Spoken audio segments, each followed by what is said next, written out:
Grantheon awoke with a start. His heart was pumping, and he knew that something was very wrong. He rose from his bed, cursing the aches and pains he felt in his lower back.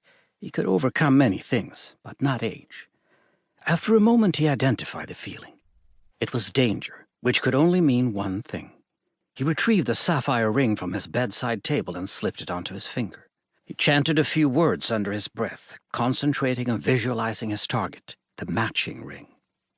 He cleared his mind and let the spell do its work. He started to see images, and with an icy rush found himself looking into a room. He saw his son surrounded by dark shapes. He strained to look further, to see more details, but he could not. The tightness in his chest and physical reaction were now confirmed in his vision. His son had been taken and was in terrible danger. "Fool," Grantheon said, including both his son and himself in the comment. His own pride and arrogance had driven his son away. But also it was his son's foolishness and lack of care that had landed him in this predicament. The trouble was, there was no time to save him. Grantheon ran his hands through his white hair, trying to think of a solution. If he didn't act fast, his son would cease to be his son. They would transform him into something else, something similar but not the same. The essence would be there, but people were never the same after turning. He could not allow that to happen. There were many spells at his disposal, but his mind kept going back to one. One he was saving for his final hurrah, his final gift to the world. But it came at a cost, and there was no going back. No matter how he approached the problem, this was the only solution.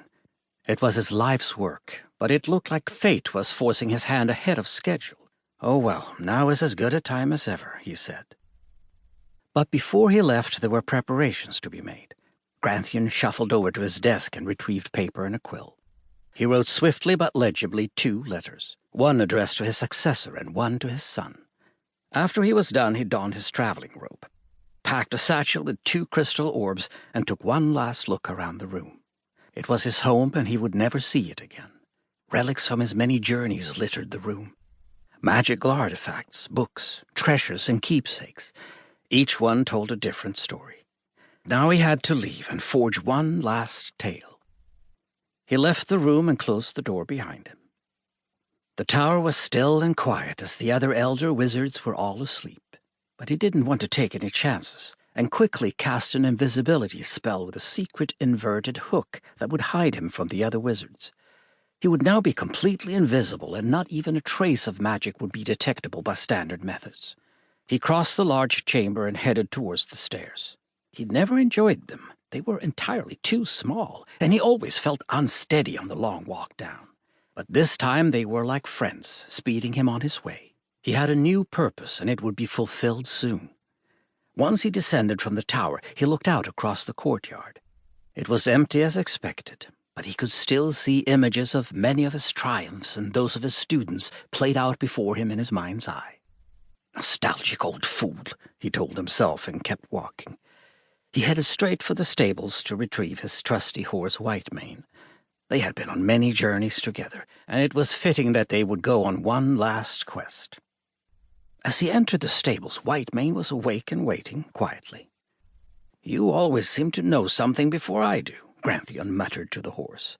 He led Whitemane out and prepared him for travel. Grantheon walked out the main gates beside Whitemane and looked back at the Wizard Academy, his legacy.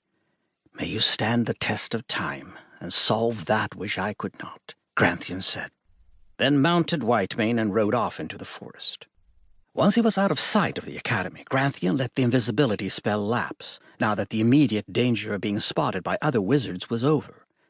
Next, he needed to travel somewhere elevated to perform the spell. He knew of a smaller mountain nearby, more of a lofty hill if he was honest. But time was against him, so he decided that it would have to do. It was also centrally located within the country of Avaria, and he knew that his son was also somewhere in the vicinity, but he could not track him further. Whitemane ran with incredible speed, as if he understood the urgency. Grantheon was glad. He didn't want to push the horse too hard. There were other means of speeding this up, but he needed to preserve his strength. He would need every ounce for the spell.